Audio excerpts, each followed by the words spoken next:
Después pasa el Ministerio del Interior para ir rotando. ¿Sí?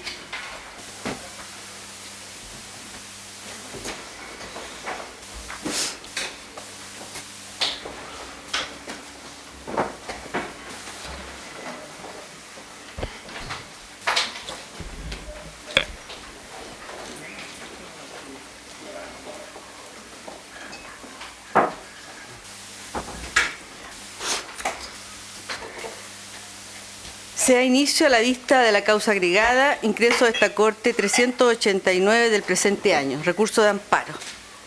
Escuchamos a la señora relatora, la relación. Gracias, señoría. El presente recurso fue interpuesto por la defensora penal pública, la señora Alejandra Rubio Erazo, en favor del señor Camilo Gajardo Escalona y en contra de las resoluciones de 8 y 9 de agosto último, dictadas por el 12º Juzgado de Garantía de Santiago por el juez titular Marcelo Valle.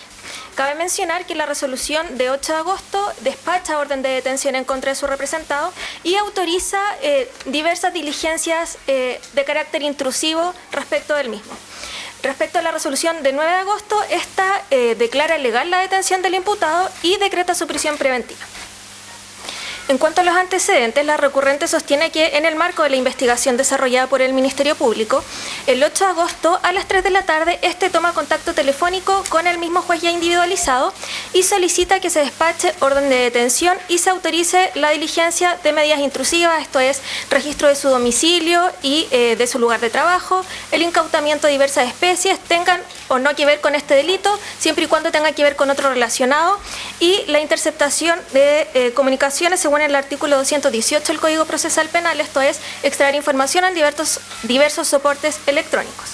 Sostiene que, dada esta comunicación, el juez, el señor Marcelo Valle, autoriza, tanto despacha la orden de detención como autoriza las diligencias intrusivas, dejando constancia de ambas cuestiones de manera genérica y aludiendo a diversas diligencias de investigación del Ministerio Público sin individualizar cuáles serían las mismas.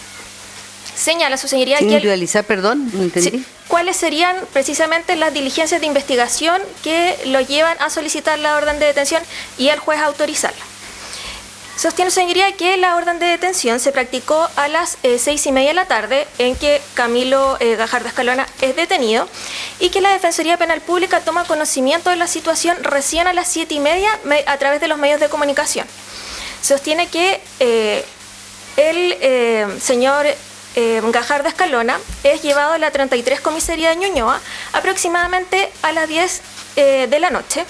Refiere que en el intertanto, esto es, entre que se practica la detención y es trasladado a la comisaría, se puso a disposición al su representado al alabocar y se realizaron distintas diligencias de investigación con su autorización, pero sin la asistencia letrada. En particular, refiere que a las 8 de la tarde aproximadamente, con la autorización del señor Gajardo Escalona, se le extrajo una muestra biológica, se le tomó sangre con su autorización, pero sin que contara con asesoría letrada.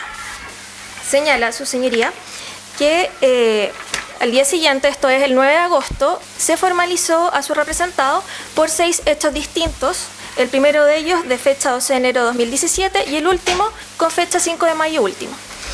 Señala que a juicio del Ministerio Público estos hechos darían cuenta de 18 delitos distintos, uno de ellos de envío de artefacto explosivo, 5 delitos de colocación y activación de artefacto incendiario, 3 delitos de homicidio calificado en grado frustrado y 1 en grado atentado, 3 delitos de lesiones graves, 4 de lesiones menos graves y 1 delito de daños. Señala su señoría que ambas resoluciones, tanto la del 8 de agosto como la del 9, son ilegales y arbitrarias y vulneran la libertad personal de su representado. Respecto a las resoluciones, la recurrente identifica principalmente 4 vicios. En primer lugar, señala que estas resoluciones adolecen de la fundamentación que el ordenamiento jurídico requiere.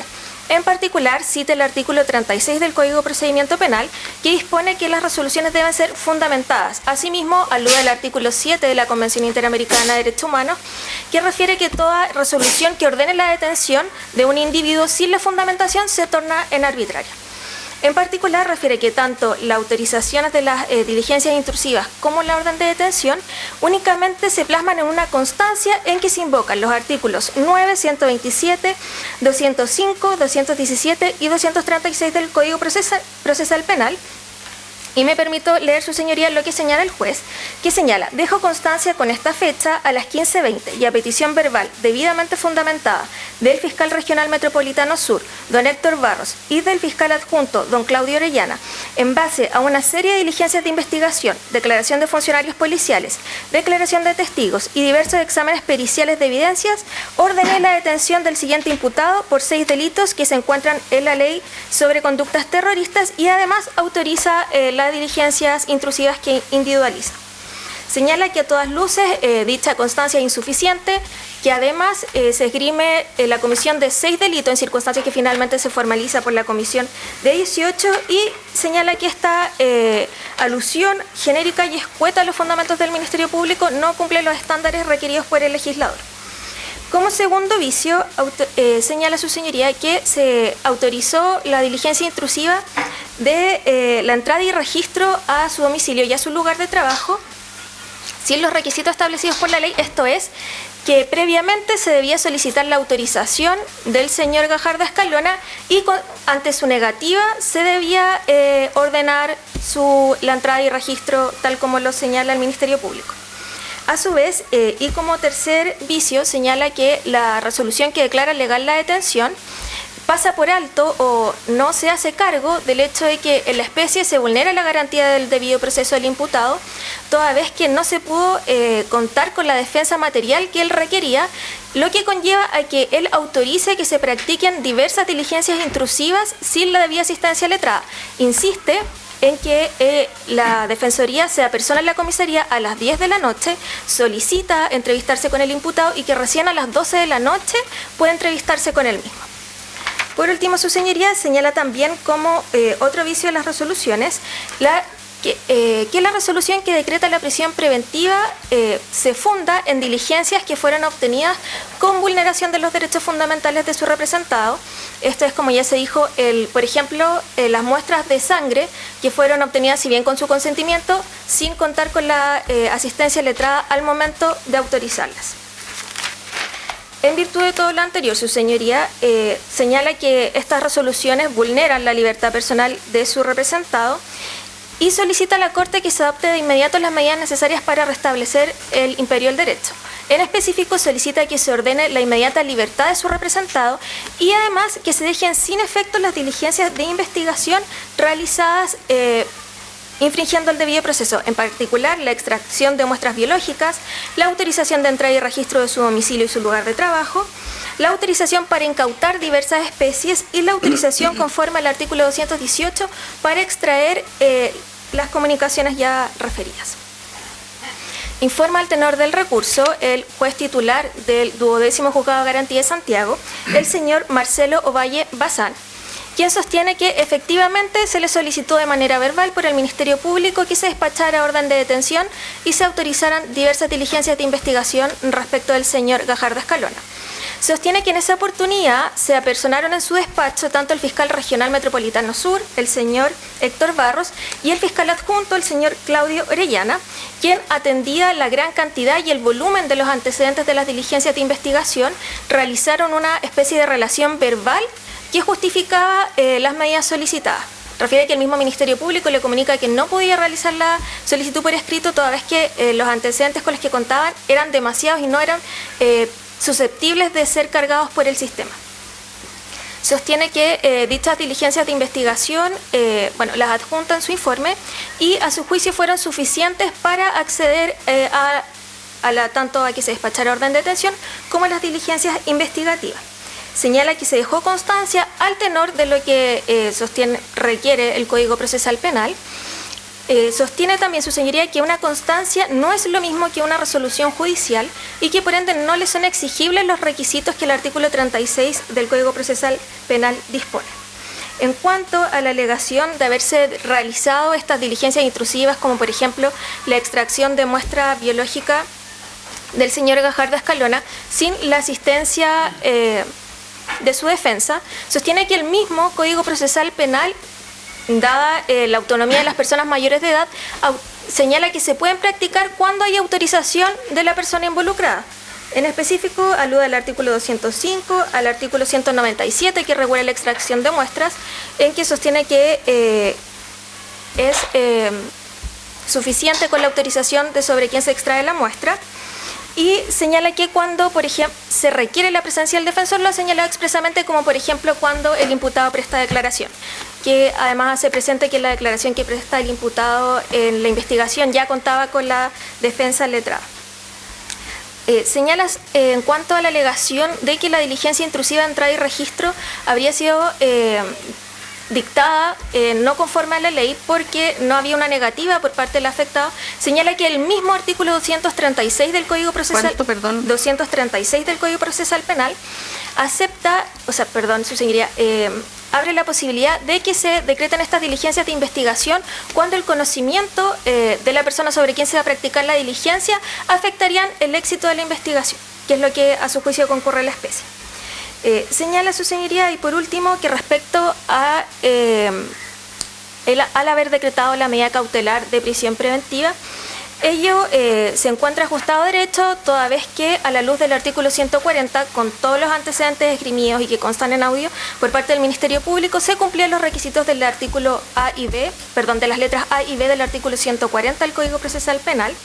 Y respecto a la necesidad de cautela, señala que él adquirió el convencimiento de que en esa etapa procesal se trata de la comisión de delitos terroristas y que a todas luces un delito terrorista atenta contra la seguridad de la sociedad, y a su vez señala que ninguna otra medida sería suficiente para garantizar además los fines del procedimiento. Muchas gracias. ¿Puede alegar entonces la parte recurrente en primer lugar? Bien. Señora Presidenta, buenos días. Señora Ministra, señor Ministro, con su autorización o venia voy a proceder a referirme a los fundamentos de la acción planteada. Su Señoría, brevemente la defensa quiere indicar con anterioridad a los fundamentos de la acción la justificación o explicación por qué la Defensa Penal Pública hoy ha interpuesto una acción de amparo constitucional para atacar la privación de libertad de nuestro defendido. Acá la Defensa Penal Pública lo que quiere relevar es la importancia de mantener la vigencia del principio de supremacía constitucional que estimamos se ha visto vulnerado. Es posible sostener que el recurso de apelación es la vía idónea para discutir la procedencia de una privación de libertad, como en este caso respecto de nuestro defendido. El recurso de apelación requiere no solamente que exista una ley que habilite a presentar el recurso, sino que además exista un perjuicio y que el litigante, en este caso la Defensa Penal Pública, en nombre de nuestro representado, no concuerde, debata o controvierta los fundamentos que en definitiva den cuenta de un supuesto material y una necesidad de cautela. Acá lo que la Defensa Penal Pública quiere relevar, como hemos indicado, no queremos atacar en definitiva el presupuesto material que se debatió en la audiencia de control de detención. Lo que nosotros acá queremos es señalar, exponer cómo es que esta serie de resoluciones judiciales que se vienen pronunciando los días 8 y 9 de agosto recién pasados han vulnerado garantías constitucionales que se encuentran protegidas. En este caso, particularmente por la acción de amparo. El artículo 21 de la Constitución Política y el auto acordado de la Corte Suprema, que data ya de 1932, no hacen ninguna limitación respecto de qué acto en definitiva puede resultar arbitrario o ilegal o ambos vicios a la vez. Lo que hace el artículo 21 es dotar de una potente acción para que quien se estime vulnerado en sus derechos pueda hacerlos presentes y, en definitiva, que prevalezca el principio de supremacía constitucional que obliga a todo integrante de todo órgano, en particular de las magistraturas, de dictar, pronunciar y, en definitiva, ajustar su comportamiento a las normas constitucionales que, en este caso, consagran derechos. Creemos, sus señorías ilustrísimas, que la acción constitucional de amparo, en definitiva, es el único remedio procesal que puede constituirse como el mecanismo idóneo para que esta privación de libertad cese y se restablezca el imperio del derecho. Voy a comenzar, sus señorías ilustrísimas, en la exposición de mis argumentos, puntualizando algunos aspectos que nos parece importante relevar, no obstante la completa y adecuada relación que ha efectuado la señora relatora.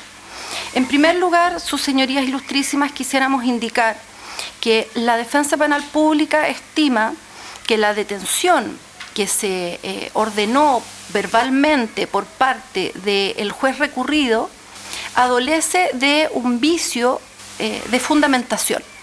Acá se ha expresado por parte del juez recurrido que el artículo 9 lo habilita a solo dejar una constancia de la decisión que ha adoptado y que ha expuesto verbalmente. Sus señorías ilustrísimas, si bien es cierto el artículo 9 se refiere a la necesidad de dejar una constancia, pues precisamente la orden ha emanado de manera no escrita, sino que se ha expuesto verbalmente, aquello no impide, o más bien no exime de la obligación de respetar, acatar la obligación de fundamentación que establece el artículo 36 del Código Procesal Penal. Si bien es cierto, una autorización para detener a una persona puede solicitarse verbalmente, como ocurrió en este caso, situación que no estamos cuestionando. Puede incluso autorizarse verbalmente, que tampoco estamos cuestionando. Lo que nosotros estamos diciendo es que, en particular en esta causa, cuando se trata de restringir la libertad ambulatoria, como se produjo con la detención de nuestro defendido, el magistrado que adopte tal decisión, de acuerdo al artículo 36 del Código Procesal Penal, debe necesariamente exponer los motivos de hecho y de derecho que den cuenta de por qué ha adoptado esa decisión. Es más, el artículo 36 del Código Procesal Penal contiene una directiva clara y precisa de prohibir a los magistrados que pronuncien resoluciones judiciales de indicar sencillamente cuáles son las normas legales en las que se basan, los documentos de la investigación o las alegaciones de las partes, pues debe indicar necesariamente cuáles son los motivos que en definitiva hacen fuerza para que tome esta convicción. Como ha señalado la señora relatora, en la constancia de fecha 8 de agosto, el magistrado recurrido lo que señaló es que en definitiva acá se refería primero a los artículos 9, 127, 205 y siguientes, 217 y 236 del Código Procesal Penal, indicando de manera genérica que la petición fue realizada de manera verbal por el fiscal regional, don Héctor Barros, y del fiscal acá presente, don Claudio Orellana, en base a, comillas, 1, una serie de diligencias de investigación. ¿Cuáles? Declaraciones de funcionarios policiales. ¿A qué institución pertenecen esos funcionarios policiales? ¿A qué destacamento? ¿Cuál es su nombre? ¿Qué señalaron estos funcionarios policiales que hicieron convicción en él? Declaraciones de testigos, tampoco se individualizan.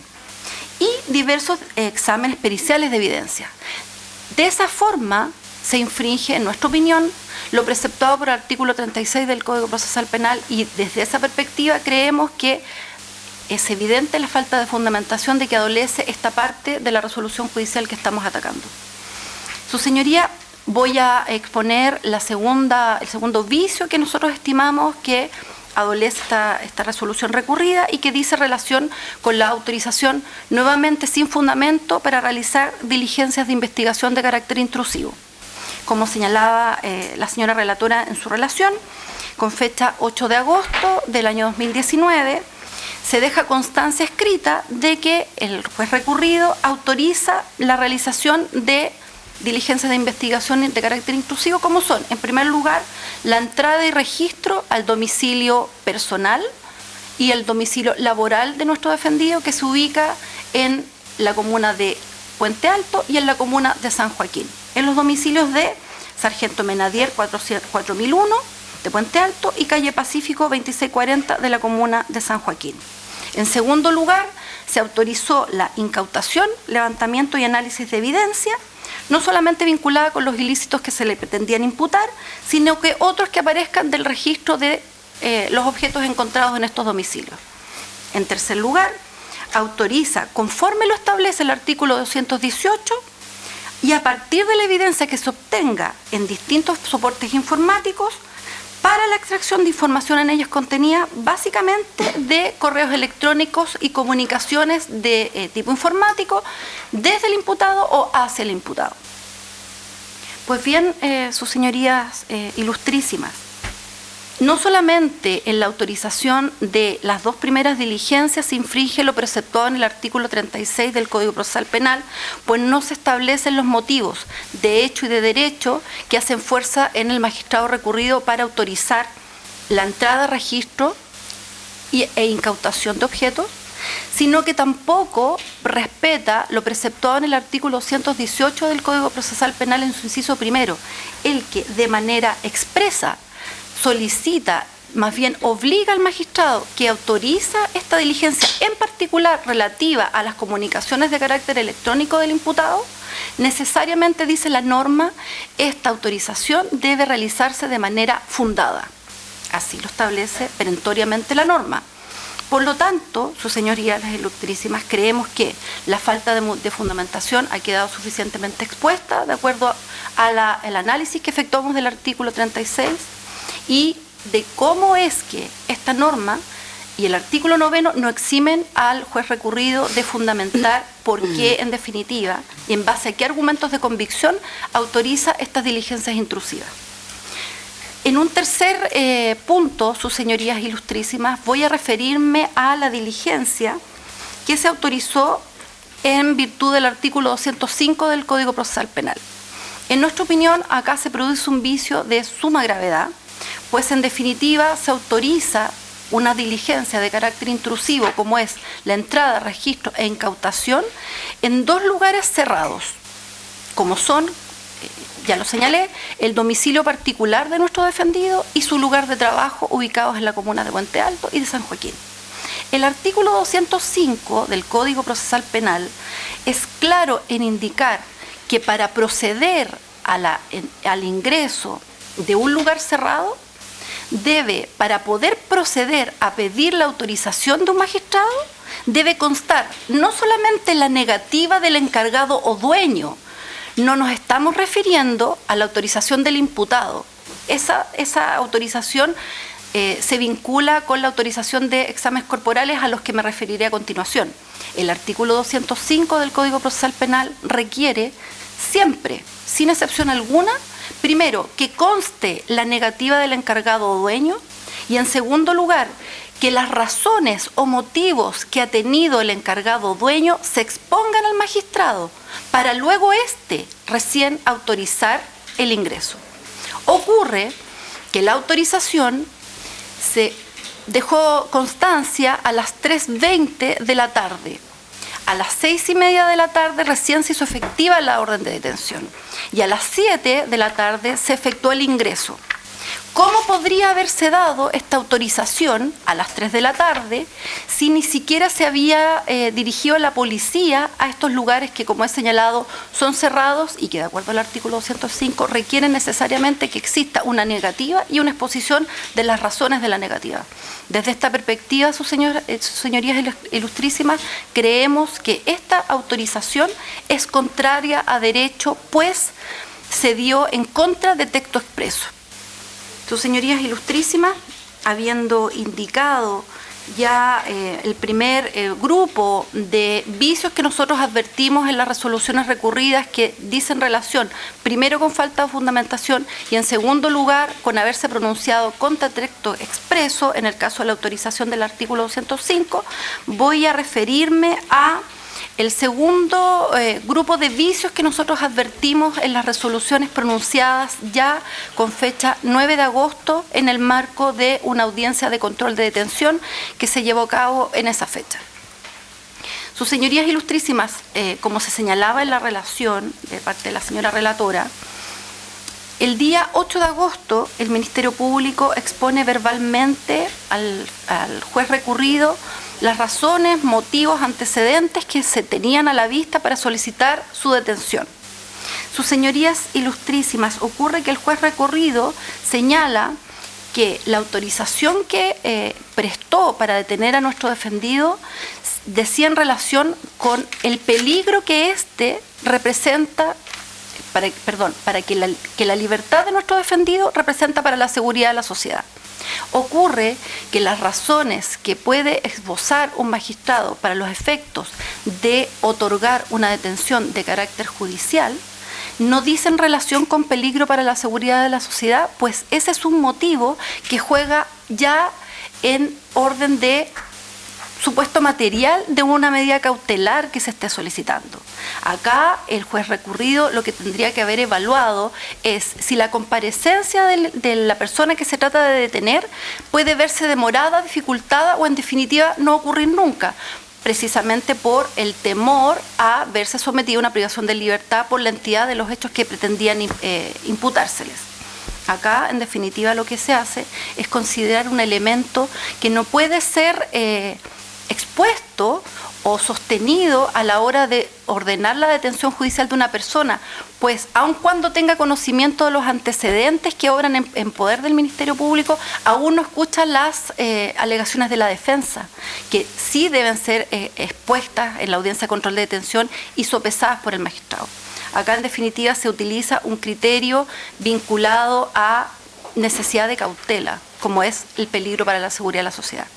Continúo, sus señorías ilustrísimas, en relatar cómo es que, en nuestra opinión, la resolución de fecha 9 de agosto es ilegal y arbitraria, pues no concede nuestra alegación de ilegalidad de la detención. Como señalaba, a las 3 de la tarde se expusieron los antecedentes por parte del Ministerio Público. A las 3:20 se dejó constancia por parte del juez recurrido de la autorización de la detención y de las diligencias de carácter intrusivo. A las 6:30 de la tarde se lleva a efecto esta detención. A las 7 de la tarde se ingresa a los domicilios antes señalados, particular y laboral de nuestro defendido. A las 7 de la tarde también nuestra defensora regional, Viviana Castel Higueras, toma conocimiento por parte de medios de prensa digital que se había producido la detención de un ciudadano en el marco de la investigación del envío y colocación de un artefacto de carácter explosivo en el domicilio del expresidente de Codelco, Óscar Landerreche. Considerando esa información, la defensora regional tomó contacto de manera telefónica con el fiscal regional, don Héctor Barros, a fin de consultarle si esta información era efectiva.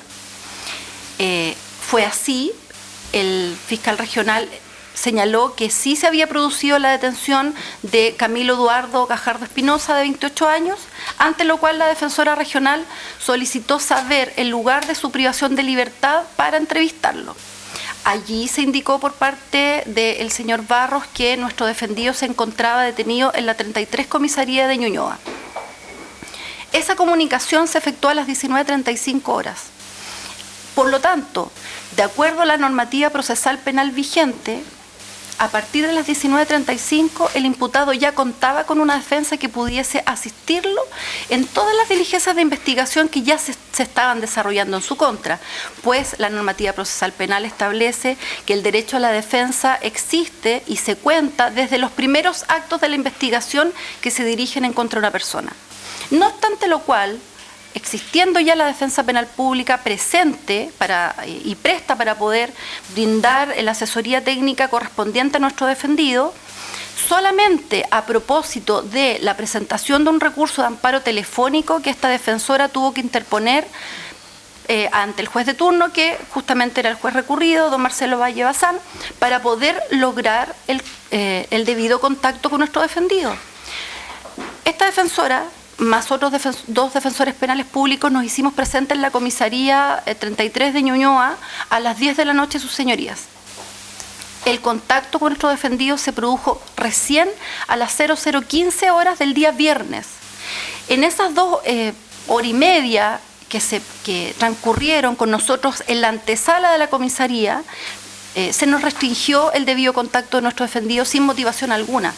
Que se señale por parte del Ministerio Público que la Fiscalía se encontraba, en este caso el fiscal titular, don Claudio Orellana, y el fiscal regional, se encontraban efectuando diligencias vinculadas a otra causa que se está desarrollando en la comuna de Puente Alto, donde habían existido tiroteos y muertes, no es una explicación que justifique que la defensa no pueda tomar contacto inmediato con nuestro defendido.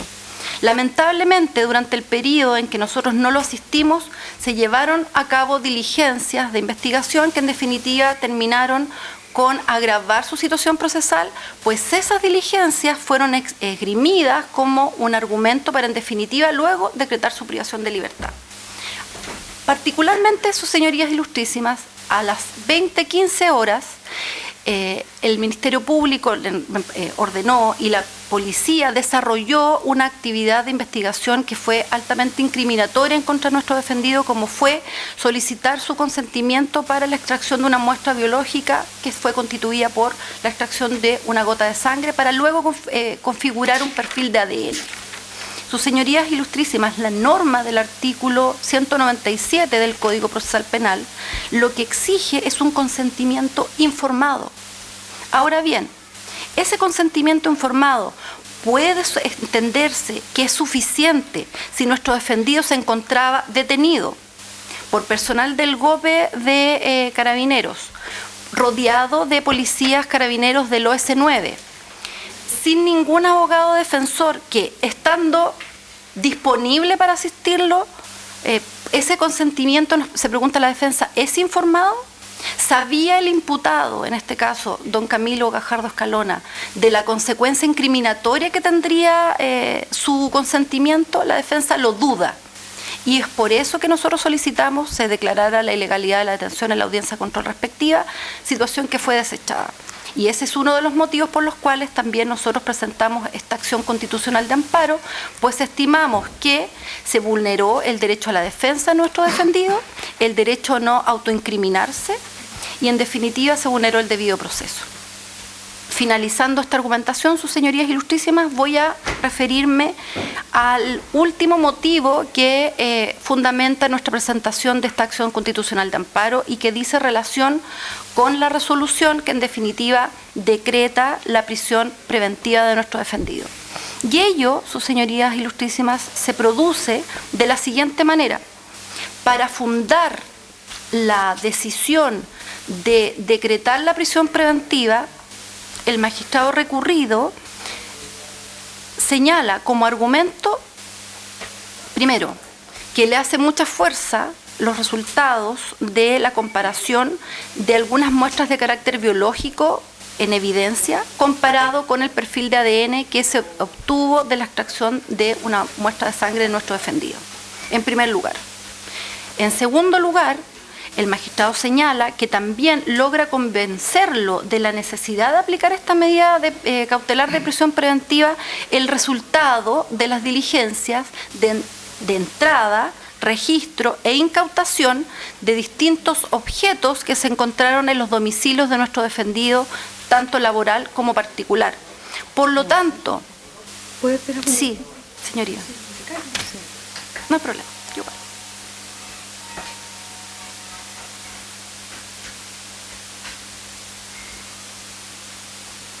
Sí, que me sacan una de leche.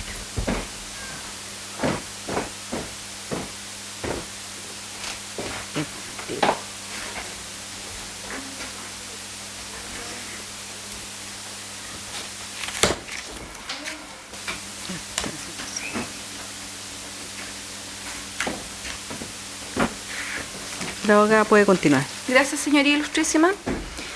Como señalaba, la resolución que nosotros atacamos a través de esta acción constitucional de amparo que decretó la prisión preventiva decía relación primero con el resultado de una comparación del perfil de ADN que se obtuvo producto de la extracción de una muestra de sangre de nuestro defendido con evidencias de tipo de carácter biológico que se encontraron en algunos elementos de pruebas que tenía el Ministerio Público con anterioridad. Pero además, y ahí retomo con mi idea, esta prisión preventiva se decreta porque también hace convicción en el magistrado el resultado de diligencias de investigación que habían sido autorizadas por él sin respetar lo establecido en el artículo 205, pues se produce una autorización anticipada de parte del magistrado recurrido para poder ingresar a estos lugares. Producto de las evidencias encontradas allí, es que también se decreta la prisión preventiva de nuestro defendido.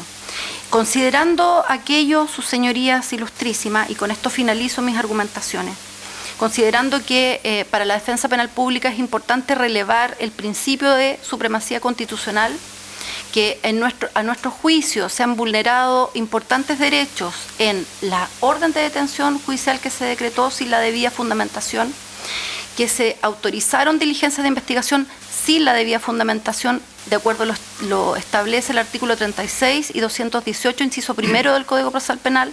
Particularmente se autorizó el ingreso, registro e incautación de evidencias de manera anticipada, sin que constara la debida negativa de parte del dueño o encargado de estos lugares cerrados.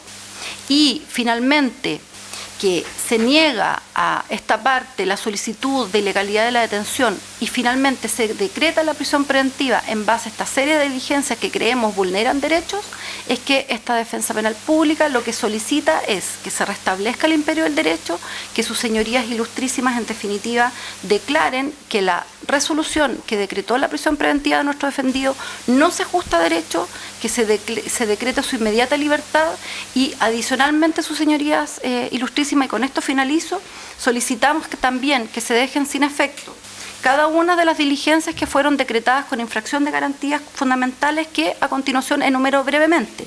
Primero, la extracción de muestras biológicas de mi defendido, constituidas por la obtención... ¿En realidad son todas las que se practicaron o no? Sí, señoría. Ya. Todas ellas Ya. es las que nosotros solicitamos que en definitiva se dejen sin efecto, y con ello yo agradezco, su señoría, su atención y con ello finalizo. Muchas gracias. Ministerio Público puede iniciar su alegato.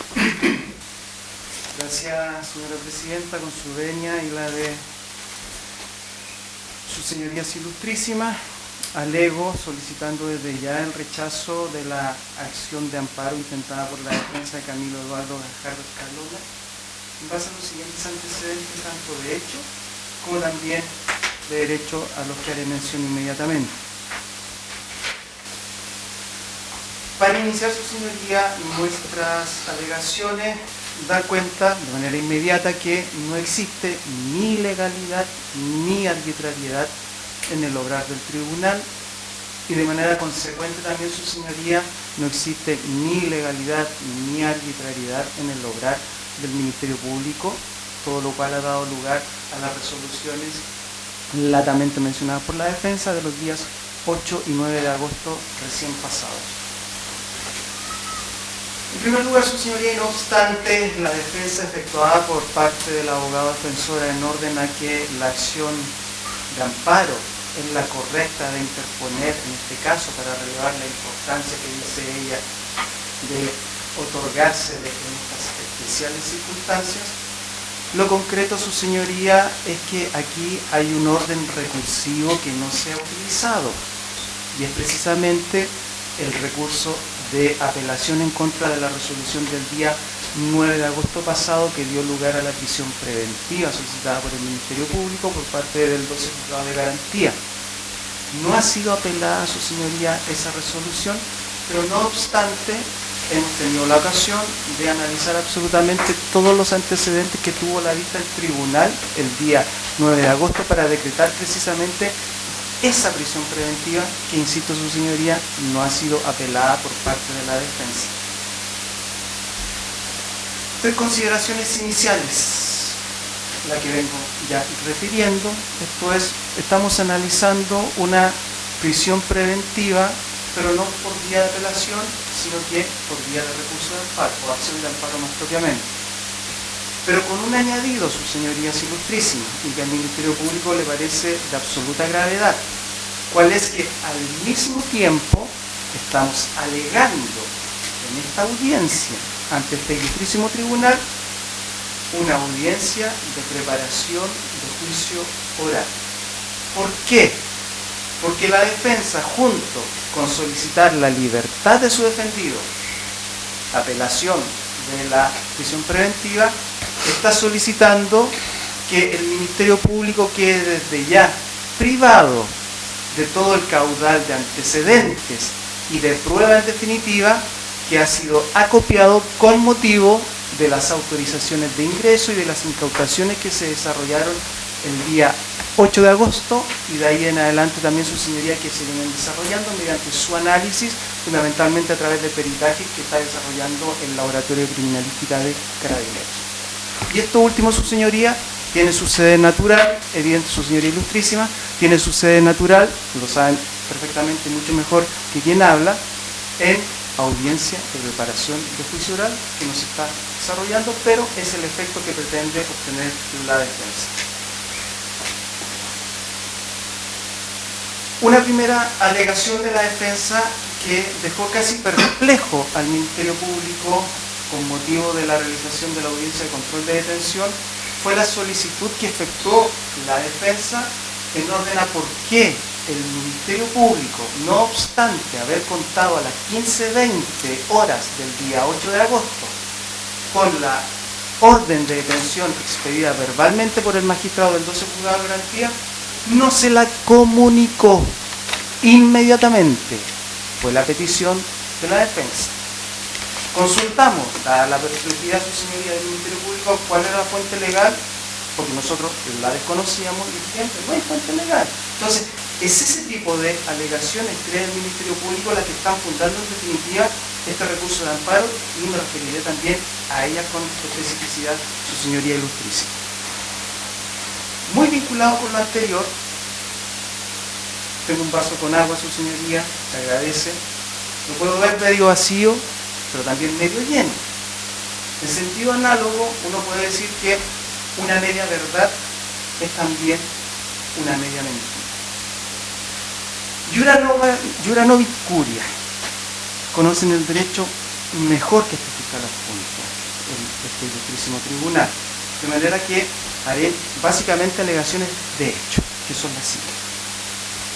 Aquí se han investigado y se siguen investigando y han sido formalizados una multiplicidad de delitos que tiene su fundamento en la ocurrencia de 6 hechos distintos.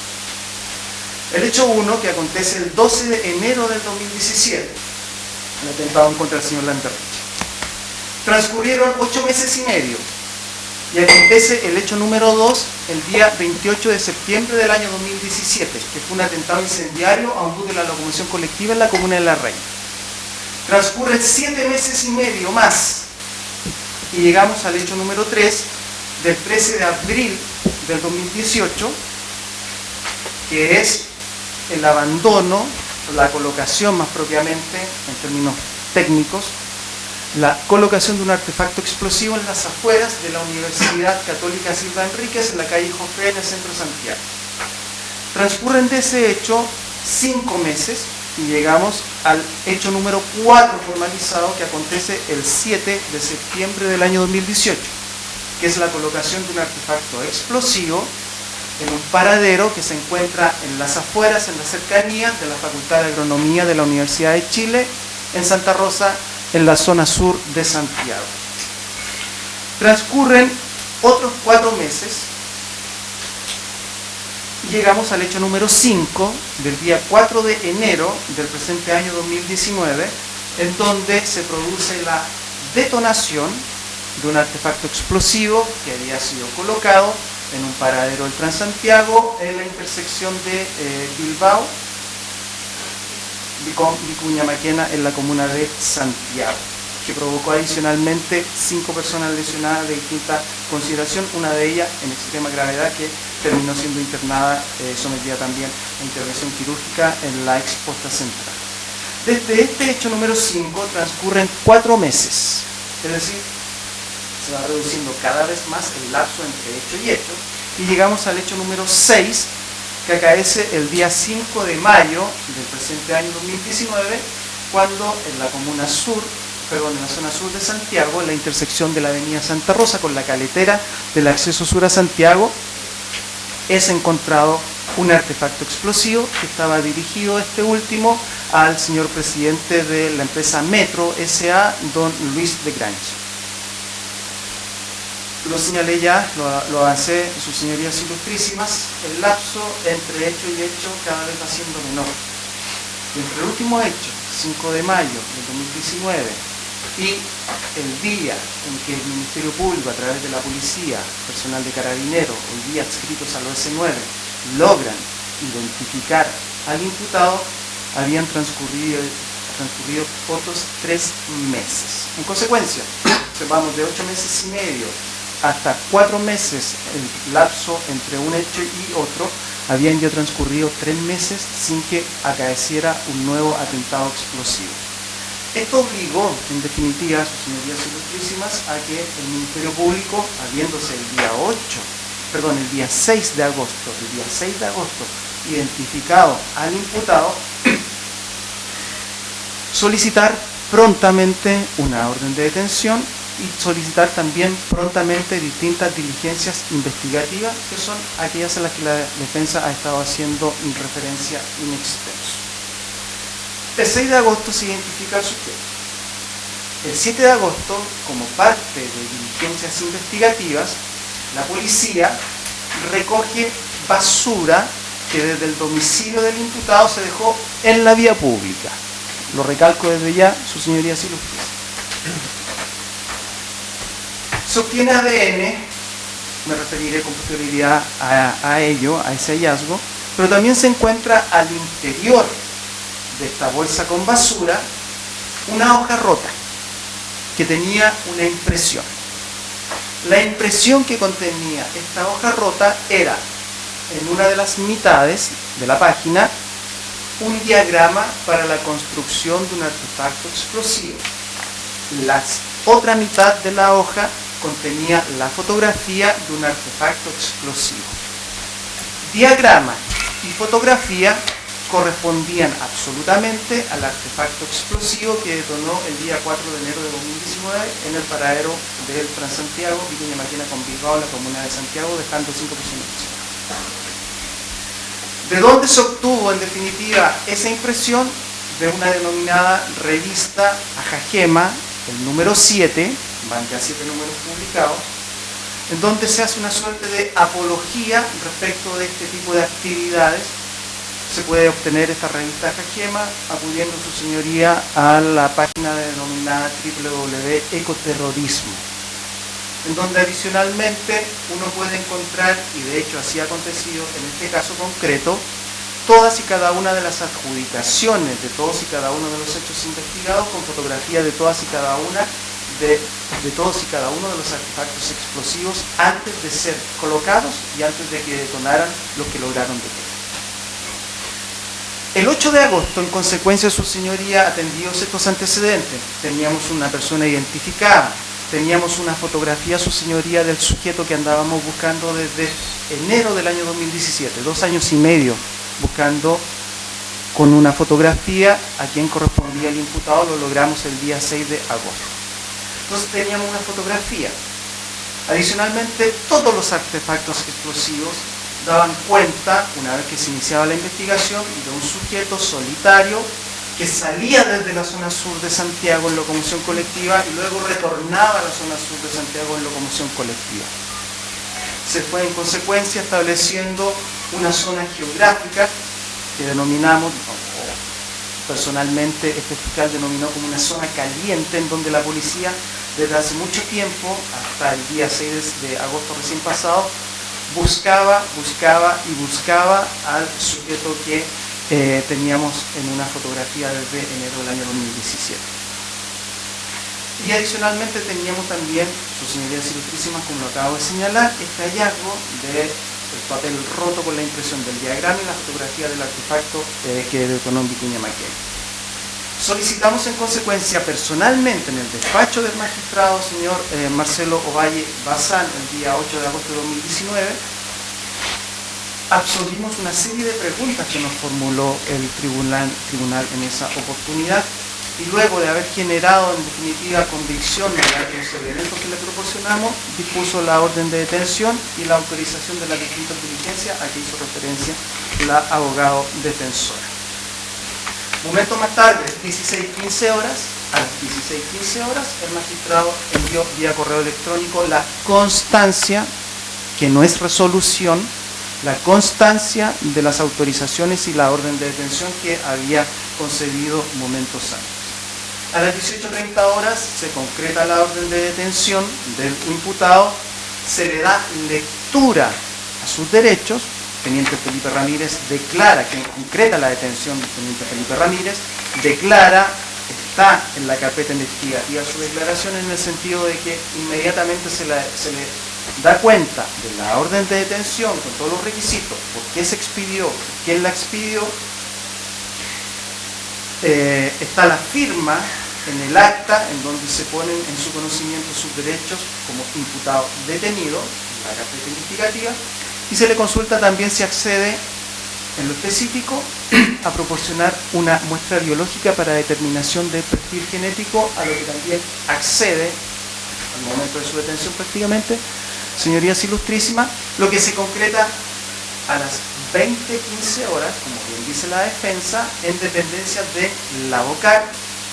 Hay un acta, sus señorías ilustrísimas, en la carpeta investigativa, que está firmada por el imputado, entregando su voluntad, su aquiescencia a la toma de muestra biológica, pero también hay, su señoría, grabación que da cuenta de esa autorización y la inmediata, posteriormente, toma de la muestra biológica. Me permito dejar desde ya, su señoría, a efectos videndi, una copia en un disco compacto de la grabación que da cuenta de la autorización y la toma de muestra biológica, sus señorías ilustrísimas. Se ingresó efectivamente a su domicilio, se constataron lesiones del imputado que no las tenía. Ya lo indiqué, a las 20:15 horas, voluntariamente accede a la toma de muestra que se practica en dependencia de la VOCAR. Recién a las 22:15 horas, se apersonan defensores en un número de 3 a la 33 comisaría. Es cierto, sus señorías ilustrísimas, que alrededor de las 19:35 horas la defensora regional metropolitana sur contactó al fiscal regional metropolitano sur consultándole no si había un detenido de la causa que se seguía por el atentado al señor Landerreche, sino que si se trataba de un detenido en relación a los hechos acontecidos hace muy poco tiempo atrás, en el mes de julio, en la 54 comisaría de Huechuraba y también en la oficina del señor Hinspeter en la comuna de Las Condes. Esa fue la consulta efectuada por la defensora. Se le dijo que no tenían relación con ese hecho, que tenían relación con este otro hecho. Y lo que señaló el abogado, la defensora, conforme a la información que posee este fiscal adjunto, es que se le indicó que se iba a disponer simplemente que abogados defensores iban a asumir la defensa del imputado que estaba detenido, sin indicar nombres, sus señorías ilustrísimas, ni señalar tampoco una hora específica en la cual se apersonarían a la unidad policial en la cual estaba detenido en esos momentos el imputado. En consecuencia, cuando a las 20:15 horas el imputado accede a la toma voluntaria de muestras genéticas, ninguno de los defensores, y tampoco la defensora aquí presente, se había apersonado en la 33 comisaría. Lo hicieron recién a las 22:15 horas. Entre las 22:15 horas del día 8 de agosto pasado y las 0:15 horas del día 9 de agosto pasado, que conforme a lo que indica la defensa debieron esperar para entrevistarse con el imputado, ninguna, y lo reitero y soy enfático en ello, ninguna diligencia de investigación se desarrolló con el imputado. Es más, sus señorías ilustrísimas, en cuanto el Ministerio Público llegó a la 33 comisaría alrededor de la medianoche, porque efectivamente nos retrasamos en razón de que yendo camino a la 33 comisaría desde la comuna de Puente Alto, se entera el fiscal regional metropolitano sur de la existencia de 5 fallecidos producto de un tiroteo en la comuna de Puente Alto. Nos desviamos del camino para ver qué había acontecido efectivamente y disponer rápidamente alguna diligencia. Luego de ello, una vez que se apersonó el fiscal de turno de Puente Alto, nos dirigimos inmediatamente a dependencia de la 33 comisaría. Camino a la 33 comisaría recibió un llamado telefónico fiscal regional metropolitano sur por parte del magistrado don Marcelo Ovalle, que había recibido a su turno la interposición de recurso de amparo por parte de la defensa. Y se le explicó lo mismo que le estoy señalando a sus señorías ilustrísimas por teléfono al magistrado Marcelo Ovalle por parte del fiscal regional metropolitano sur. En consecuencia, señorías ilustrísimas, a juicio del Ministerio Público, la toma de muestra biológica es absolutamente válida. ¿Y por qué? Primero, ya lo señalé, hay voluntad expresa, manifestada, grabada, firmada, señorías ilustrísimas, por un imputado adulto, mayor de edad, por un imputado que no tiene alteración psicológica ni psiquiátrica. Nada de eso ha alegado hasta ahora la defensa, que no se encontraba en ese momento ni alcoholizado ni drogado en manera alguna. El legislador adicionalmente no impone la presencia de la defensa para todas y cada una de las distintas diligencias de investigación. Podemos acudir incluso desde ya, y lo señaló de alguna forma el magistrado recurrido, señor Ovalle, al artículo 91 del Código Procesal Penal, que regula la declaración del imputado ante la policía, que se puede iniciar y prestar absolutamente, completamente sin presencia del abogado defensor, estableciendo el legislador en el artículo 91 que en todo caso el defensor se podrá incorporar en cualquier momento a la diligencia de declaración, que tanto más relevante por demás resulta en comparación a una toma de muestra biológica, que adicionalmente, sus señorías ilustrísimas, y es una alegación que ha efectuado de alguna forma la defensa el día de hoy, y lo hizo en audiencia de control de detención, no es solamente de carácter incriminatorio la toma de muestra biológica, pues bien pudo haber resultado al revés, es decir, que su perfil genético hubiera sido completamente distinto a los perfiles, o más bien al perfil genético que el Ministerio Público logró recuperar desde al menos 3 sitios de suceso que resultan comparables genéticamente. 2 de esos sitios de suceso arrojan un match completo con el ADN del imputado, y el tercer sitio de suceso que resulta comparable permite incluir su perfil genético en el perfil mezcla genético que se recuperó desde ese tercer sitio de suceso. El 197 del Código Procesal Penal, que autoriza la realización de estas tomas de muestras biológicas, obliga a una autorización judicial solo cuando existe negativa del imputado en este caso. Y esa negativa, su señoría ilustrísima, no existió. Finalmente, en este punto de la toma de muestra y su validez, le parece al Ministerio Público de extrema relevancia, de extrema importancia, la existencia del artículo 31 de la Ley 20.084 sobre responsabilidad penal adolescente, que es la única norma restrictiva existente en relación al desarrollo de diligencia investigativa sin la defensa, sin la presencia de la defensa. Pero está establecida, la señoría ilustrísima lo sabe bien, a 2 situaciones expresamente señaladas por el legislador en la norma. Que se trata de una detención en flagrancia, que no es el caso que nos ocupa, y que adicionalmente se trate de un imputado menor de edad, que tampoco es el caso que nos ocupa. Tenemos una detención por orden judicial y de un adulto de un mayor de edad. El 9 de agosto se desarrolló la audiencia de control de la detención, en donde las mismas argumentaciones de la defensa se hicieron valer y se controvirtieron, y posteriormente se pidió la prisión preventiva en base a una serie de elementos. Ya referí algunos de ellos, sus señorías ilustrísimas. La objeción de la defensa lo señaló por una parte la señora relatora, también la abogada defensora. Algunas precisiones, simplemente, sus señorías, sobre el particular. El artículo 205, entrada a lugares cerrados. La defensa insiste en que se debe contar con la negativa del encargado dueño para poder proceder a la fuerza. Pero ojo, el artículo 212 del Código Procesal Penal establece esa obligación, pero al mismo tiempo faculta la omisión de ese aviso al encargado o dueño del local. Y precisamente, sus señorías ilustrísimas, cuando se autoriza el ingreso a ambos domicilios, el laboral y el personal, lo indica en la constancia el magistrado Valle. Punto 2. Además, autoriza la entrada y registro de los siguientes domicilios por el plazo de 10 días sin conocimiento de los afectados. Lo dice expresamente el magistrado, estando autorizado para ello. Lo dice expresamente y con habilitación horaria, que en todo caso, su señoría, se materializa todo antes de las 10 de la noche. De manera que esa parte de la alegación de la defensa, la verdad es que a juicio del Ministerio Público carece de todo asidero.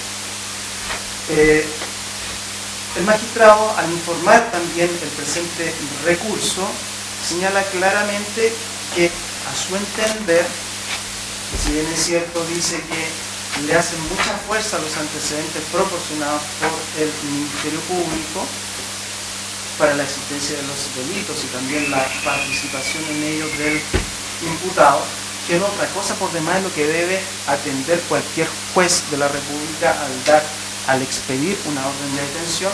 Señaló también en el punto 4, y que de no mediar la orden de detención, su comparecencia podría verse burlada. Fundamento, su señoría justísima, para la orden de detención.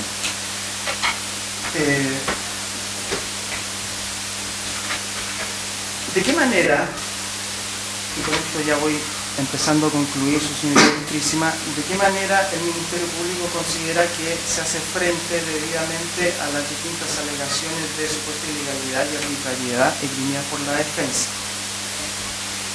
En cuanto a la obligación de registro, Arecita simplemente, su señoría ilustrísima, de 3 fallos distintos, todos emanados de la excelentísima Corte Suprema. Primero de ellos, el rol 20.033 del año 2016, que en sus considerandos sexto a octavo trata específicamente esta supuesta, o sea, esta obligación de registro, dejando muy en claro, particularmente en este fallo, en el considerando sexto, me permito leer muy pocas líneas, no está sujeta al deber de motivación del artículo 36 del Código Procesal Penal, sino únicamente debe contener, se refiere a la constancia, sino únicamente debe contener la información necesaria para posibilitar su debida concreción o la que expresamente difunde la ley, como en el caso del artículo 208 del Código Procesal Penal para la orden de entrada y registro, o del artículo 154 del mismo Código para la orden de prisión preventiva o detención. En similar sentido, se pronuncia nuevamente la excelentísima Corte Suprema en el rol 19.693-16, este de fecha 19 de mayo del año 2016, en los considerandos sexto a 11, y también en el rol 31.834-17 del 9 de agosto del año 2017, en los considerandos séptimo y octavo, en donde se hace un distingo claro en definitiva entre lo que es la resolución judicial del tribunal sujeta al artículo 36 y esta constancia que no está sujeta a los requisitos del artículo 36, y que en base a esa interpretación, que es la que considera en este caso válida el Ministerio Público, la constancia proporcionada hecha llegar vía correo electrónico por el magistrado Ovalle Bazán cumple absolutamente dicha normativa. Sobre la renuncia al derecho a guardar silencio, homologable de alguna forma, su señoría ilustrísima, la autorización dada por el imputado para la toma de muestra biológica, también sentencias 2560-2019, del 2 de abril del 2019, considerando sexto y séptimo. ¿De la Corte Suprema también? ¿Corte Suprema? Todas Corte Suprema, su señoría ilustrísima. Ya. El rol 10.364-2019 del 18 de junio de 2019 en sus considerandos séptimo y noveno.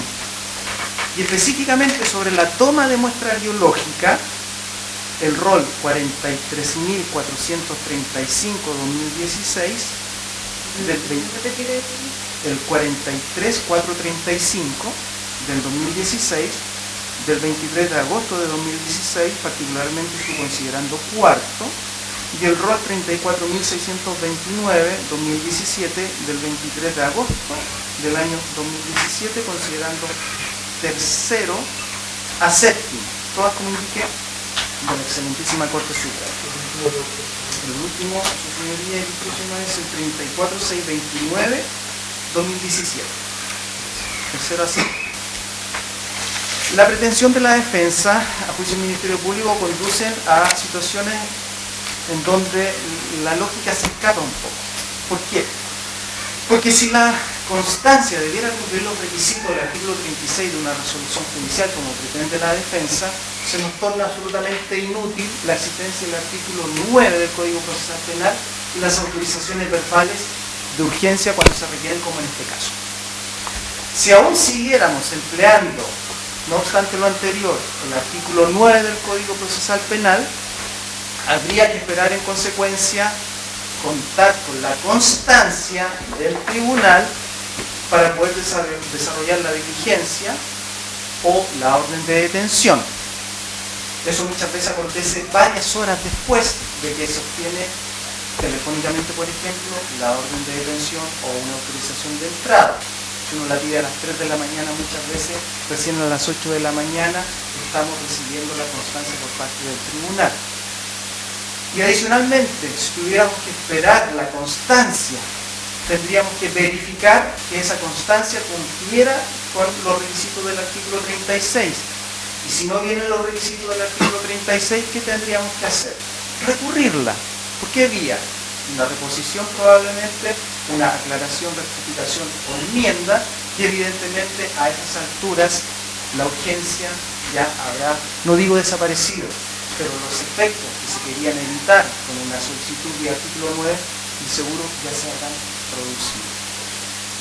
Si hubiera que esperar adicionalmente la presencia del abogado defensor, cuando no estamos en el ámbito del artículo 31 de la Ley de Responsabilidad Penal Adolescente, a esa situación me refiero, si hubiera que esperar la presencia del abogado defensor para la realización de diligencias investigativas, la verdad es que a la defensa le bastaría simplemente con no presentarse y evitar por esa vía cualquier actividad investigativa que pudiera desarrollar el Ministerio Público, y eso en ninguna parte el legislador lo ha establecido, y mucho menos sistemáticamente lo ha querido.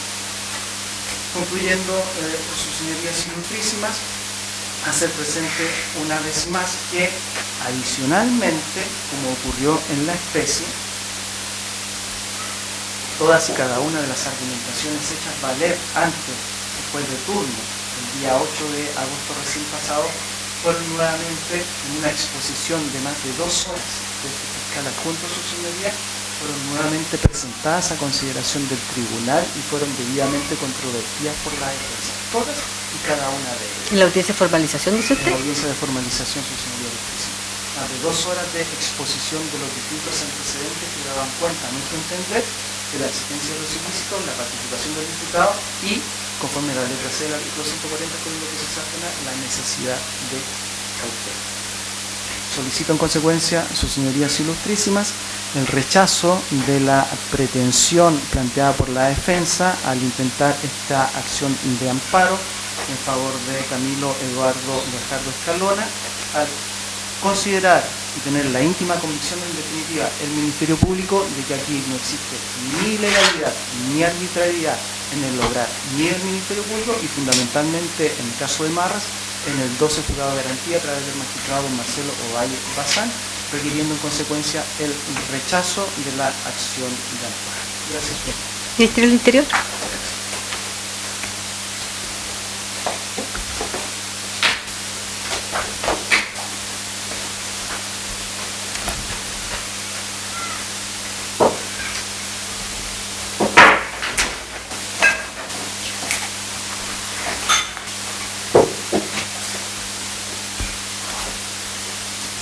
Señora Presidente de este ilustrísimo tribunal, vuestra señoría ilustrísima, en mi calidad de parte creyente desde el día 1 de los hechos acontecidos el año 2017, 12 de enero, esta parte creyente viene a solicitar, se rechaza el recurso de amparo presentado por la defensa en contra del juez don Marcelo Valle, por los siguientes antecedentes que a continuación le pasaré a exponer, magistrado.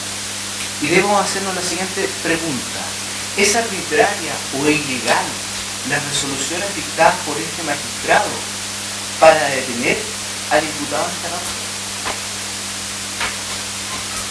Está dentro de las facultades de un juez de garantía el poder ordenar la detención de una persona. A nuestro entender sí. No solo a nuestro entender, al entender de la Constitución Política, en su artículo 6 y 7, al entender del artículo 127, en su inciso segundo, que nos dice: además podrá decretarse la detención del imputado por un hecho al que la ley asigne una pena privativa de libertad, una pena de crimen. Su señoría, esta persona fue formalizada por 6 hechos de carácter terrorista. Cada uno de ellos tiene asignada pena de crimen. El Ministerio Público expuso los antecedentes en forma verbal al juez para que dictara esta orden de detención. No fue una exposición de 20 minutos, señoría. Fue una exposición de más de una hora con el juez de garantía. Además, le acompañó antecedentes que el propio juez remite a este noticio tribunal. Son más de 121 documentos que el mismo magistrado acompaña al tribunal de alzada para que tengan a la vista al momento que él tuvo para despachar la orden de detención. Cumpliendo con los requisitos del 127, se daban, cumpliendo con los requisitos del artículo 6 y 7 de la Constitución. También la defensa nos ha cuestionado la realización de actividades de investigación sin la fundamentación. Pero, magistrado, está el artículo 236 en relación al artículo 9, que requiere una autorización previa, que es la autorización para practicar diligencias sin el consentimiento del afectado. Pero además, su señoría, y esto es lo más relevante del 236, que nos señala, y con su permiso: sin previa comunicación al afectado, el juez autorizará que se proceda en forma solicitada cuando la gravedad de los hechos o la naturaleza de diligencia que se tratare permitan presumir que dicha circunstancia resulta indispensable para su éxito. Es indispensable para el éxito de estas diligencias planteadas y solicitadas por el Ministerio Público que no tenga conocimiento del imputado. A nuestro entender, claro que sí, señoría, estamos frente a una larga investigación. Desde el año 2017, como muy bien señor fiscal, tenían la imagen de la persona que había enviado el artefacto que detonó en la casa del presidente Goel. Desde el año 2017 que se estaba buscando esta persona. En un corredor de la zona sur, el fiscal lo señaló, en el corredor Santa Rosa, terminando con la detención de esta persona en Puente Alto, la comuna más grande de este país con 1.800.000 habitantes. Si hubiéramos querido, o el Ministerio Público, o a las policías que le encargó esta misión, habría tenido que ver cada carabinero de este país buscando a esta persona en la comuna de Puente Alto, y no sé si lo hubieran encontrado en menos de 6 o 7 meses. Esa es la gravedad del asunto que hoy se investiga. Por eso las diligencias fueron autorizadas y por eso también está en la constancia del magistrado que deja claro qué diligencias autoriza, en los horarios, en qué lugares. Magistrado, el magistrado no autorizó cualquier tipo de diligencia, es muy claro en su constancia. En la entrada del domicilio de esta persona, Sargento Mendavier, 4001, Villa Los Evangélicas, Comuna Puente Alto. En el domicilio laboral, calle Pacífico, número 2460, Comuna San Joaquín, domicilio laboral de imputado, cuyo propietario es otra persona. Dos domicilios específicos, y también es específico en lo que pueden levantar de las diligencias o de las diligencias solicitadas por el Ministerio Público. Se las pareceré exponer en el punto 3 de la constancia. Autorización para incautación, levantamiento y análisis de evidencia, no solo vinculada con los ilícitos que se encuentran investigados, sino con otros que puedan estar vinculados, aparezcan en el marco de la entrada y registro. Se creará con computadores, discos duros, pendrive, discos compactos, DVD, DVR, teléfonos, tarjetas de transporte, álbumes fotográficos. Cuarto, autorización conforme al artículo 218 del Código Penal y a partir de la evidencia que se obtenga consistente en soportes informáticos para la extracción de información en ellos contenida, su copia y posterior análisis y extracción de información de correos electrónicos, ingresos a redes sociales, mensajerías, SMS, WhatsApp, Telegram y todo sistema de comunicación contenido en la evidencia incautada. De estas dos diligencias no hay ningún informe evacuado, porque recién se dieron en el contexto de la detención, se están realizando estas diligencias. Pero sí tenemos un cúmulo de antecedentes anteriores que nos han llegado a determinar que esta persona ha tenido participación en calidad de autor en 6 de los hechos por los cuales ha sido formalizada. Los 6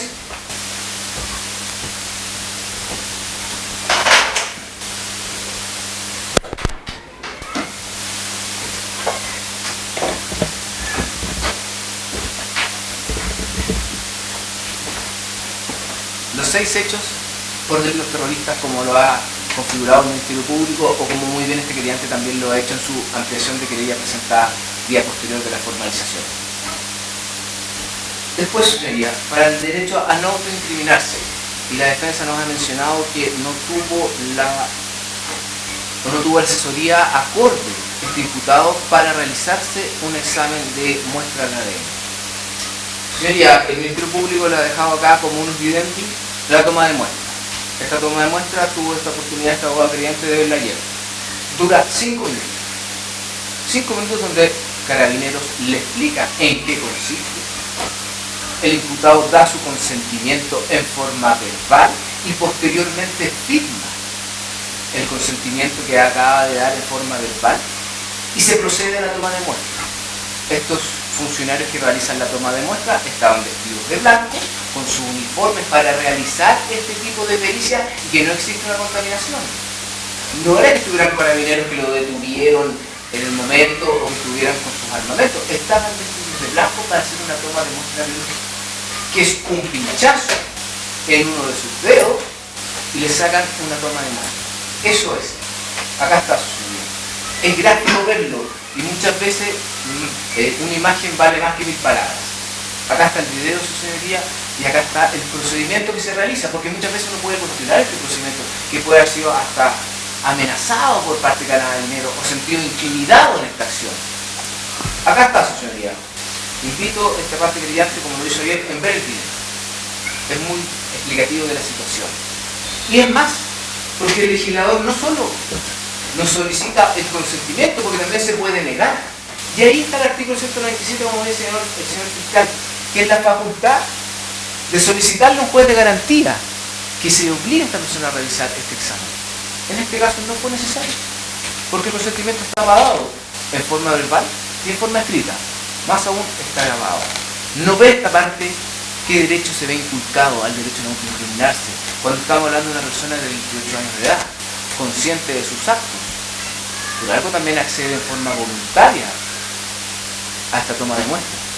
Como muy dicho el fiscal, tal vez podría no incriminarse, podría haber salido negativo las muestras. Pero también, y lo más probable, lo digo en seriedad, el día de mañana va a ser utilizado como una forma de cooperar en la investigación, tal vez por la defensa. Porque accedió a la toma de muestra, sin su abogado defensor. Prestó libremente su consentimiento. Nos señalará el día de mañana que es una forma de ayudar en la investigación. Lo dejo como un punto que se podrá ver el día de mañana. Y después, su señoría, en cuanto a la infracción al deber de fundamentación que nos ha hecho la defensa de varios puntos de la resolución y específicamente de si tiene la justificación tanto su letra A, B y C en cuanto a esta resolución que deja en prisión preventiva al imputado. Magistrado, y aquí hay que ser bien claro, en el propio amparo presentado por la defensa acompaña la resolución del magistrado, resolución que primero que nada se hace cargo de las argumentaciones vertidas por la defensa y de qué es lo que señaló la defensa respecto de los medios de prueba aportados en dicha audiencia, que la defensa los analizó en forma separada, diciendo que cualquiera de nosotros podría tener anteojos negros en su hogar, cualquiera de nosotros podría tener zapatillas de color negro, cualquiera podría tener una polera de color negro con un logo determinado, podría tener distintos cables, distintas situaciones. Pero el magistrado, ¿qué es lo que hace? Analiza esto en un conjunto, porque es un conjunto de antecedentes que nos llevan a determinar la participación de esta persona. No es menor que se haya encontrado una polera, que es la misma polera que aparece en el video del año 2017, cuando esta persona, después de haber dejado el artefacto explosivo y después de haberse sacado el apuntaje que tenía de ropa, es captado por otra cámara con una polera negra, con un logo al medio. Es la misma polera que fue encontrada en su domicilio. Estamos hablando de un hecho que ocurrió en el año 2017. La impunidad con que tal vez actuó esta persona que lo llevó a colocar 6 artefactos durante casi 2 años y medio de investigación nos lleva tal vez a la confianza que él tuvo en tal vez nunca ser pillado, porque de los 6 hechos, en todos los hechos, esta persona actuaba con una mascarilla cubriendo su rostro, actuaba con jockey y actuaba con ropas abultadas. Después de dejar los artefactos se sacaba esto, se desprendía de estos, que es señalado por los testigos tanto en el hecho 1 que lo ven en la micro, sacarse su ropa, como posteriormente señalar en qué parte se baja esta persona con las vestimentas, que baja con una polera negra, con un short negro, con zapatillas negras, pero aún con su mascarilla.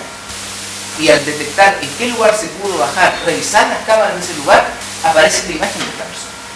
Con esa imagen se trabajó este largo periodo de tiempo. Esto fue como encontrar, señoría, una aguja en un pájaro. Pero se encontró. Se ha llevado y se ha puesto a disposición de la justicia con todos los antecedentes que aún están por llevarnos a cabo en esta investigación. Hay antecedentes que han avanzado. Pero también, su señoría ilustrísima, la resolución es completamente fundada. Cuando la propia defensa acompaña la resolución que tiene solo respecto a la prisión preventiva 1, 2, 3, 4 páginas de fundamentación, donde analizan extenso los argumentos vertidos por la defensa, los argumentos vertidos por el Ministerio Público y por los demás clientes.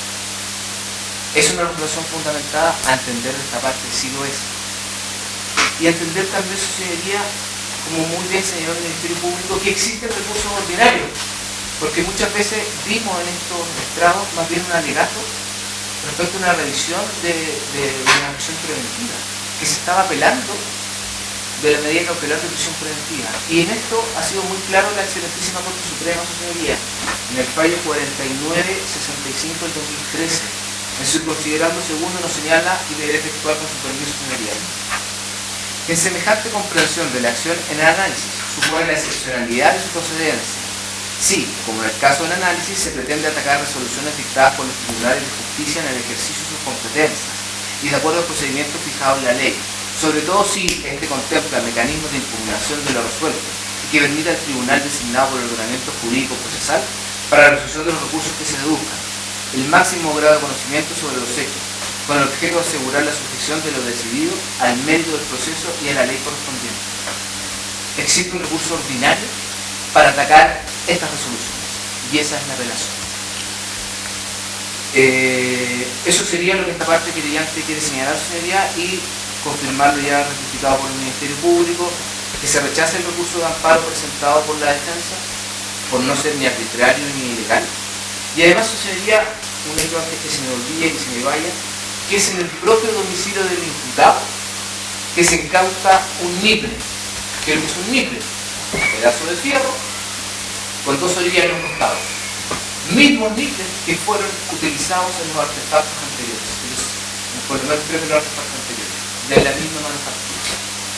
De la misma manufactura. ¿Y por qué se puede decir? Porque de las publicaciones que pudimos ver, todos los intervenientes de la audiencia, aparecían fotografías de dichos niples que coinciden exactamente con el encontrado en el domicilio del imputado. Eso es todo. Muchas gracias.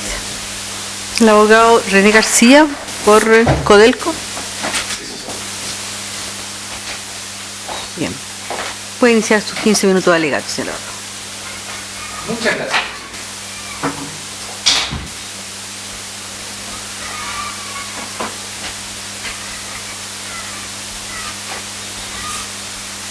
Alego, señoría ilustrísima, en representación de Codelco, había pensado hacer alegatos breves, van a ser aún más breves, porque no tiene sentido repetir lo que se ha dicho por el señor fiscal y por el abogado que me ha antecedido. El primero de estos hechos que se investigan corresponde al atentado cometido en la casa del entonces presidente de Codelco, el señor Oscar Landerreche,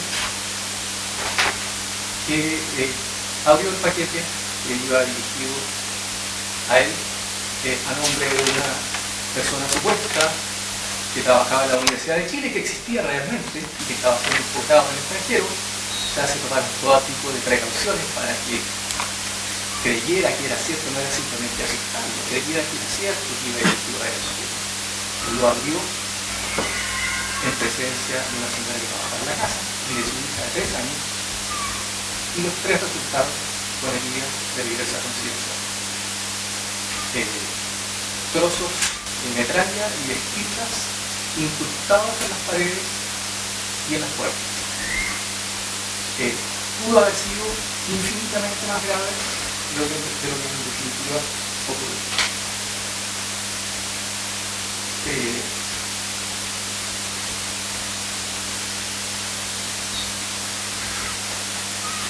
En cuanto a los supuestos vicios, ya se ha dicho mucho sobre el artículo 205, cómo este contiene algunas reglas generales y cómo esas reglas generales contienen excepciones que están en el artículo 236 para los casos en que se estima que el conocimiento del afectado puede poner en peligro el éxito o la eficacia de la ley.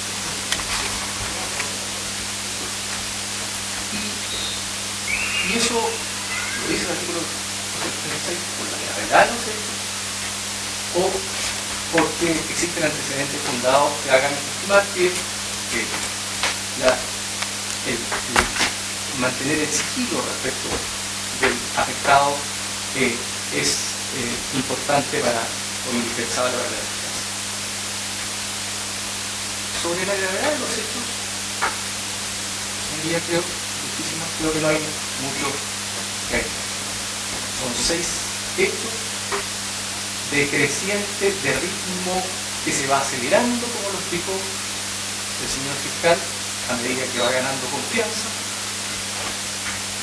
En todos los casos, ocurrió con el señor Landerreche también, al día siguiente se subió a la página web el testimonio en que se amparaban de lo que se había hecho, pero también está destinado a amplificar los efectos terroristas, el temor, porque viene la bomba antes de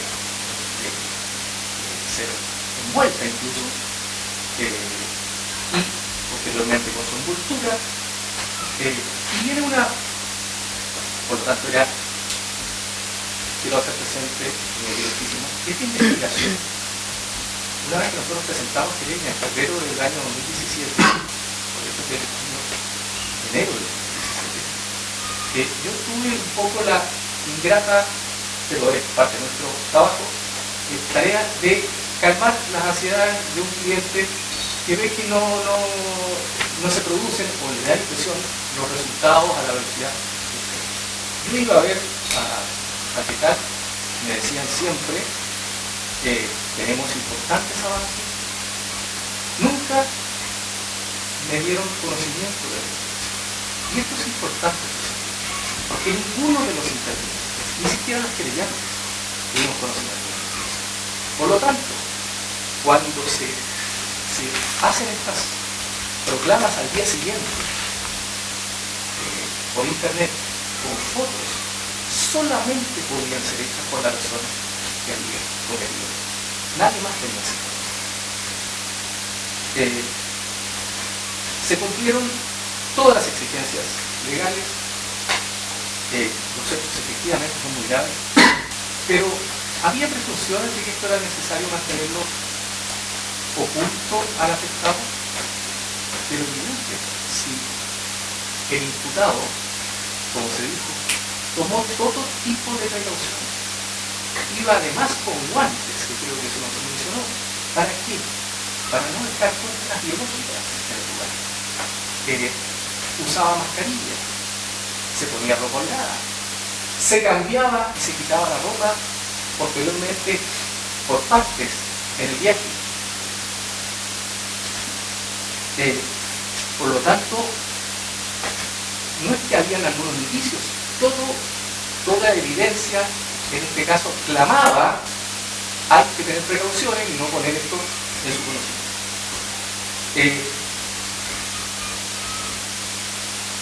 Respecto de las pruebas de las muestras biológicas que se tomaron, voy a ser muy breve. No solo el artículo 197 no exige que esté presente el abogado, basta con el consentimiento informado de alguien que es un mayor de edad y que sabe lo que está haciendo. La abogada defensora nos dijo del lenguaje a veces nos deja en evidencia, nos dijo que no hubiera dado consentimiento. sino que ella tiene sus dudas. Lo anoté, tiene dudas. Yo no las tengo. Y voy a explicar por qué. ¿Sabía lo que estaba haciendo cuando da su conocimiento a las muestras? Pero el Ilustrísimo Tribunal, si esta es la persona que usaba guantes para no dejar huellas en ningún lado, que usaba mascarilla porque estaba consciente de que podían haber cámaras en las calles donde fuera, usaba ropa que después se iba sacando por partes para dificultar su detención, tomó todo tipo de precauciones para poder mantener su actividad criminal creciente durante años hasta que fue encontrado. Entonces, sabía que si daba su consentimiento, cuáles podían ser los efectos, respecto de lo cual tiene dudas, dice la abogada defensora. Yo creo que no existe duda alguna.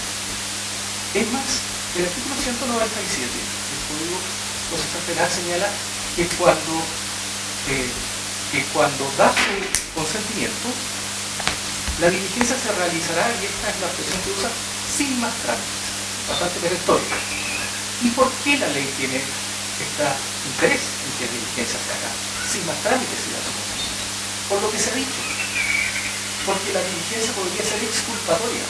Un imputado podría liberarse de todas las incomodidades asociadas a una investigación criminal diciendo, y es lo que haría cualquier persona que se siente inocente, quiero que se me tomen muestras.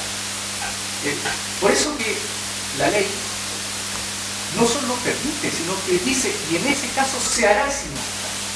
Por lo tanto, se ha dado estricto cumplimiento a la ley, y no tengo nada más que decir. El mismo tribunal, salvo que estoy pidiendo que se rechace en todas sus partes del recurso de amparo. Bien, señor abogado. Abogado de la familia víctimas.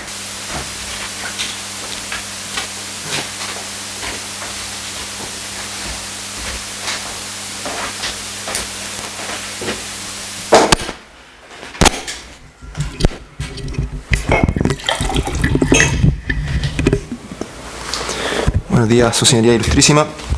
Alego en representación de 5 víctimas en la presente causa. La verdad es que, por economía procesal y para no reiterar la contundente argumentación que han hecho tanto el señor fiscal como los abogados querellantes que me han precedido, voy a enfocar mi alegato en la improcedencia del recurso de amparo o de la acción constitucional de amparo respecto de todas y cada una de las actuaciones y resoluciones que ha mencionado la señora defensora recurrente en la causa. La resolución, o más bien la constancia de la resolución que decreta la orden de detención y también la resolución que autoriza las diligencias de investigación que se han señalado de fecha 8 de agosto de 2019, son actuaciones y resoluciones que no tienen absolutamente ninguna incidencia en la actual privación de libertad del imputado. Como se ha dicho, el único efecto que tuvo esta constancia, como se ha precisado, y esta resolución, fue privar de libertad al imputado entre las 18:30 horas del día jueves 8 de agosto hasta las 16 horas del día siguiente, 9 de agosto, momento en el cual se puso a disposición del tribunal correspondiente, el 12º Juzgado de Garantía de Santiago, para efectos de llevar a cabo la audiencia de control de la detención. Consecuencia, como ya digo, esta resolución no tiene ninguna relación con la actual privación de libertad del imputado, por lo que mal podría un recurso de amparo pronunciarse sobre esa resolución en particular, ya que la actual privación de libertad del imputado, como se ha dicho y como es evidente por todos los alegatos que ya me han precedido, tiene su causa específica, digamos su explicación en la resolución que decreta la prisión preventiva. Lo mismo ocurre respecto a la resolución que declara la ilegalidad de la detención. Esta resolución, que tiene una naturaleza declarativa, eminentemente declarativa, según el mismo artículo 132 del Código Procesal Penal que la regula, tiene un único efecto, que es digamos, que otorga la facultad de ampliar o no la detención por un plazo de 3 días al fiscal en caso de que ésta sea declarada ilegal. impide, digo, esa facultad, y en caso de que se declare legal, posibilita entonces a la Fiscalía a ampliar la detención.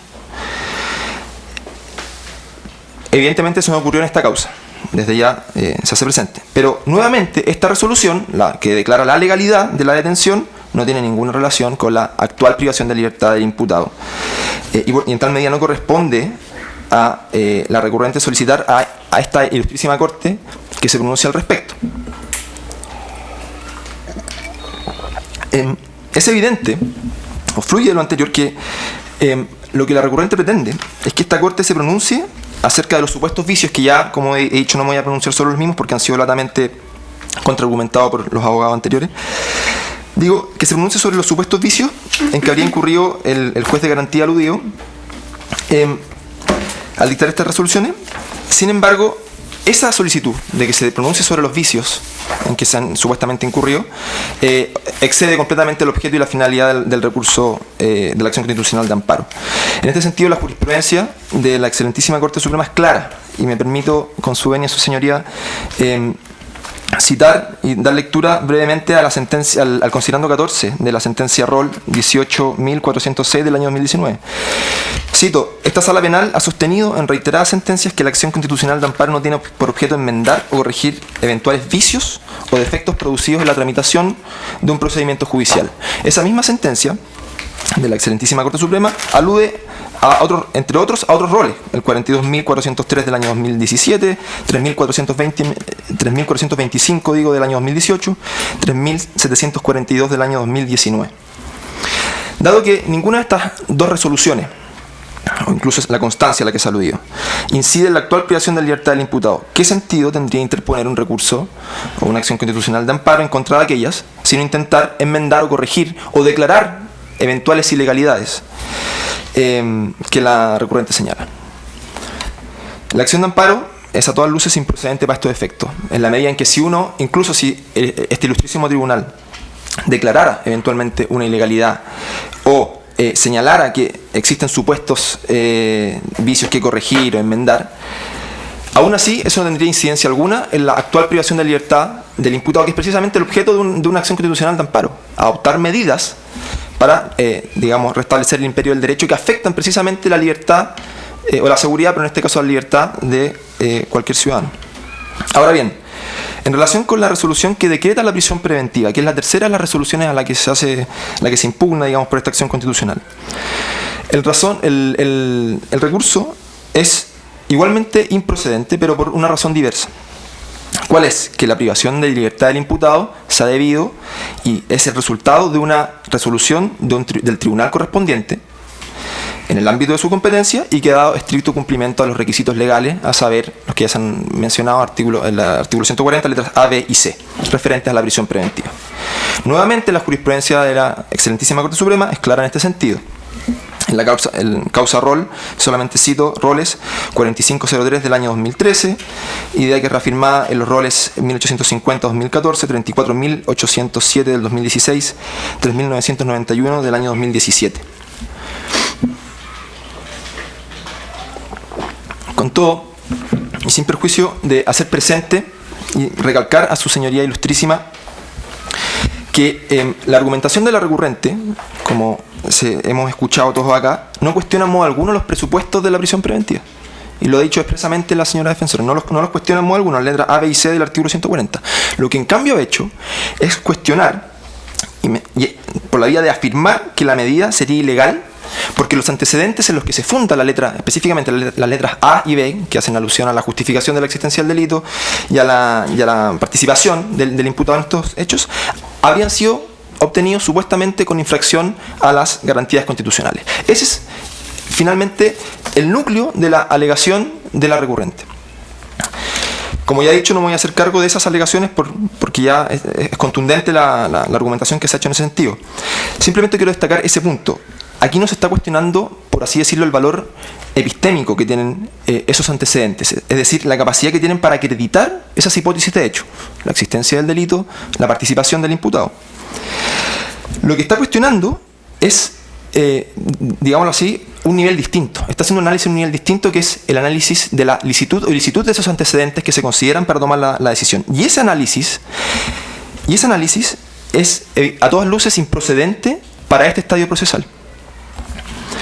No corresponde al juez de garantía pronunciarse a ese respecto, porque el legislador ha reservado un momento determinado para hacerse cargo de esas argumentaciones, que es la audiencia de preparación de juicio oral. Las eventuales ilicitudes o contravenciones a los derechos fundamentales a los que se ha hecho mención no tienen incidencia alguna en este estadio procesal en la toma de las decisiones durante la etapa investigativa, como puede ser la adopción de una medida cautelar.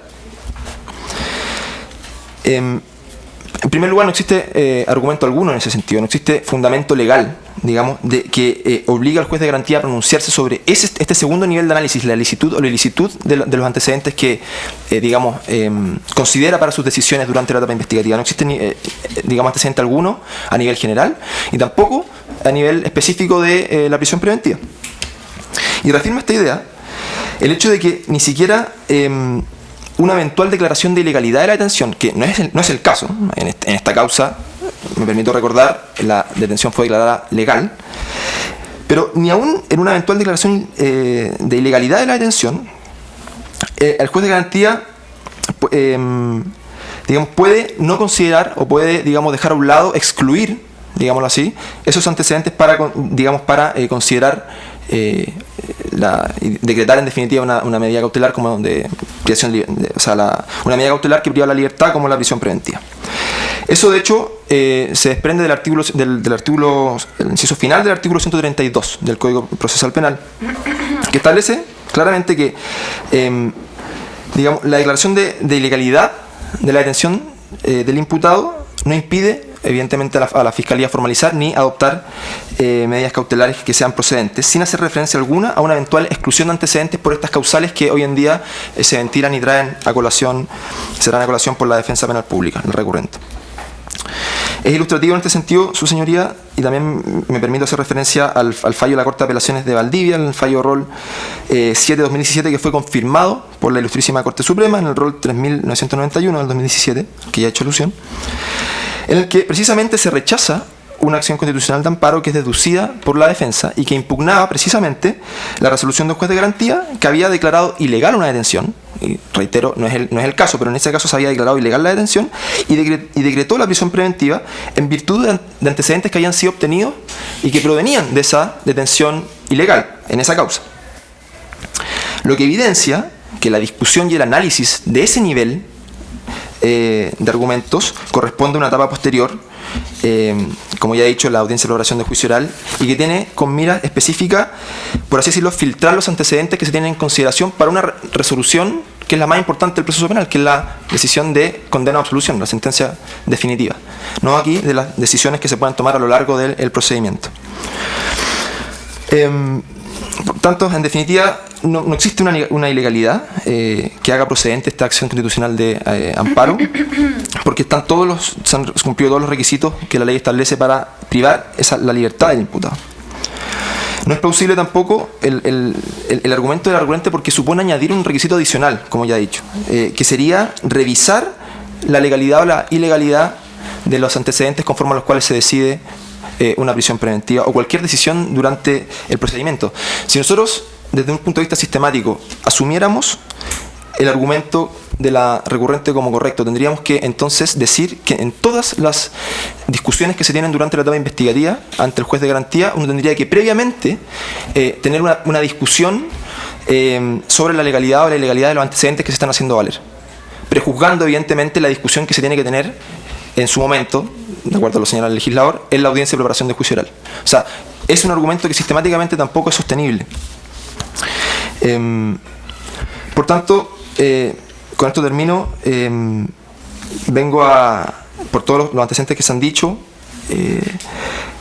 considera esta parte de que el recurso de amparo en contra de todas estas actuaciones y resoluciones es completamente improcedente, porque no se dan los supuestos legales, para interponer.